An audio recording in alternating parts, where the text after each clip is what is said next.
Facts First presents. A father and son transformed this tired-looking school bus, and now the interior is stunning. Patrick Schmidt loves adventure. He wanted to escape his daily life, so he decided to downsize. First, he sold his car. Next, he gave up his apartment. Finally, he quit his job. He had a great job as a station trainer at the Seattle Airport in Washington. It was his job to train new hires to work on the tarmac, load and unload luggage, drive equipment, and assist customers. And the pay was great. He had excellent healthcare benefits. He was offered discounted flights or even free flights. He also had a 401k with employer-matched funds.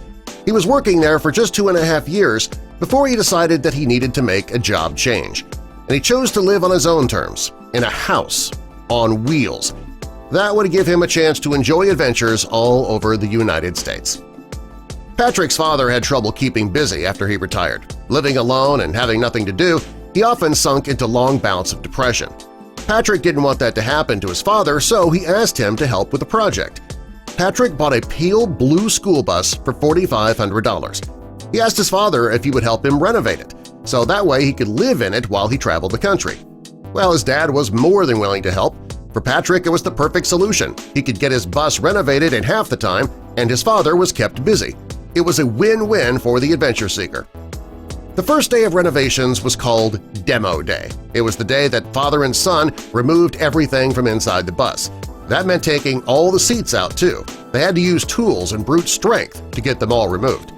Patrick needed to take the seats out to make enough room for everything that he planned to install in what would soon be his new home.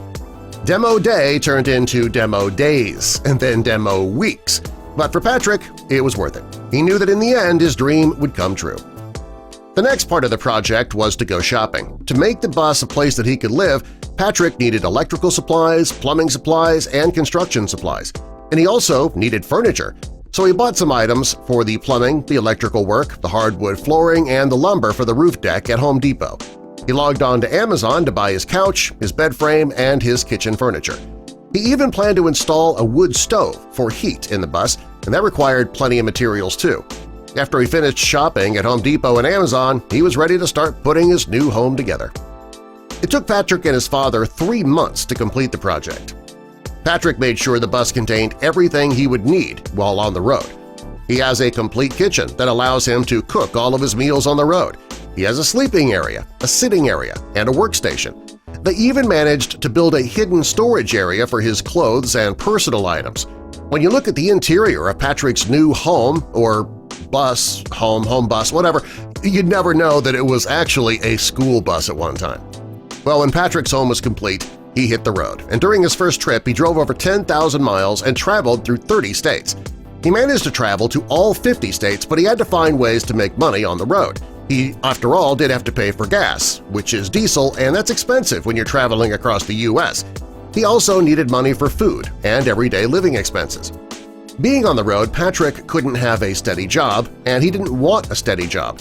He found pretty great ways to make money on the road, though. In his workstation, he made all-natural soy candles and other crafts. He sold them on the road and in his Etsy store.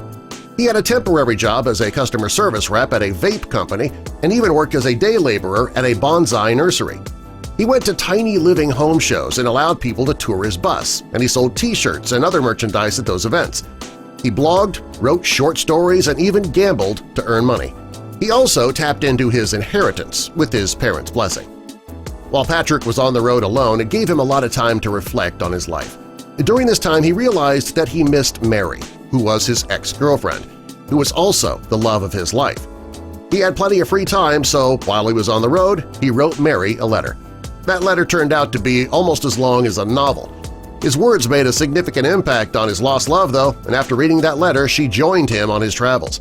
She moved onto the bus in September of 2017, and they married 8 months later. And today he's living his dream with his wife by his side in an old school bus. And Patrick says he's never been happier, and he can't imagine going back to his old life. Subscribe for more.